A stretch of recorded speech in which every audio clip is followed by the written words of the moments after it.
এই শুনছো? হ্যাঁ,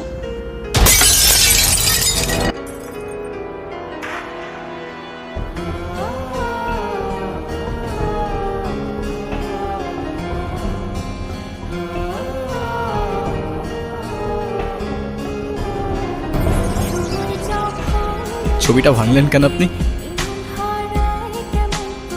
আমি ইচ্ছে করে তো ভাঙি নাই, হাত থেকে পড়ে গেছে। হ্যাঁ, সেটা তো বোঝাই যাচ্ছে।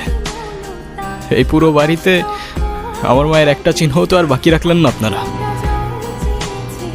শেষ একটা ছবি ছিল, সেটাও ভেঙে ফেললেন। এভাবে কেন বলতেছো বাবা? আমি ইচ্ছে করে কেন ভাঙবো বলো তো? না, আমি বুঝতেছি তো, আমি খুব ভালো করেই বুঝতেছি।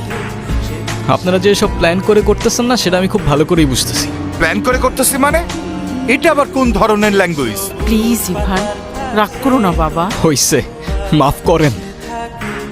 আপনারা তরদ দেখাইতে হবে না। ইভান, তুমি তোমার মায়ের সঙ্গে এভাবে কথা বলছো কেন? মা?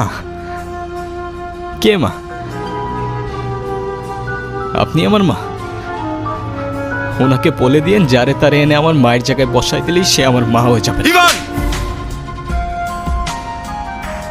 তোমাকে কিছু না বলতে বলতেই তুমি হাতের বাইরে চলে গেছো। এতদিন সবকিছু আমি সহ্য করেছি, মেনে নিয়েছি। সামান্য একটা ভুলের জন্য এতটা বছর এরকম করা কোনো মানেই হয় না। ওনাকে বলে দিয়েন এটা কোনো সামান্য ভুল ছিল না। ইট ওয়াজ এ মার্ডার।